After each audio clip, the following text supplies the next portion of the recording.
News India 27 नव्या पिढीचं नवं माध्यम।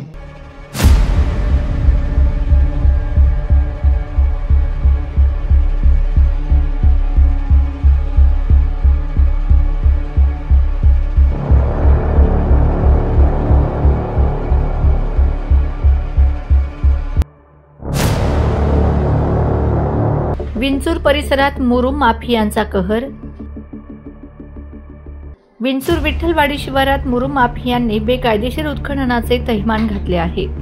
शेकडो झाडांची कत्तल, डोंगर फोडून लाखो टन मुरुम गायब आणि प्रशासन मात्र बघ्याच्या भूमिकेत। नागरिकांनी संतप्त प्रतिक्रिया देत या माफियांना राजकीय आश्रय असल्याचा संशय व्यक्त केला आहे।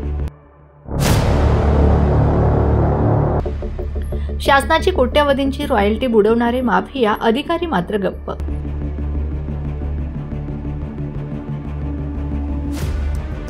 शासकीय भूखंडावर जेसीबीने मोठ्या प्रमाणात मुरुम उपसा सुरू आहे।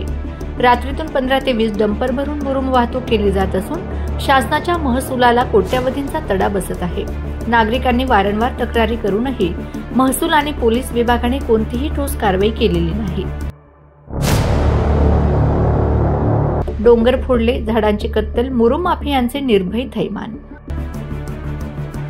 विंचूर परिसरात बेकायदेशीर मुरुम उत्खननामुळे जंगल संपदेचे प्रचंड नुकसान झाले आहे। झाडांची कत्तल, डोंगराचा विध्वंस आणि जमिनीची हानी, पर्यावरणाचा समतोल बिघडवणाऱ्या या कृत्यांवर प्रशासनाचे मौन अधिकच संशयास्पद ठरत आहे।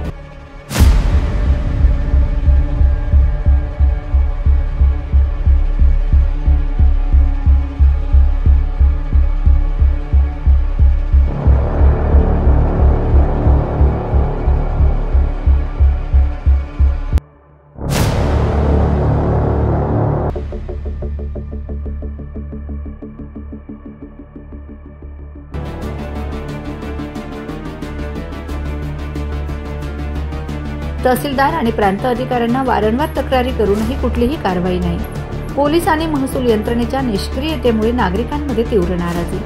विंचूर परिसरात रेशन धान्य, काळा बाजार, गुटखा, मटका, बेकायदेशीर दारू विक्री यांसारख्या धंद्यांनंतर आता मुरुम तस्करीने ही डोके वर काढले आहे।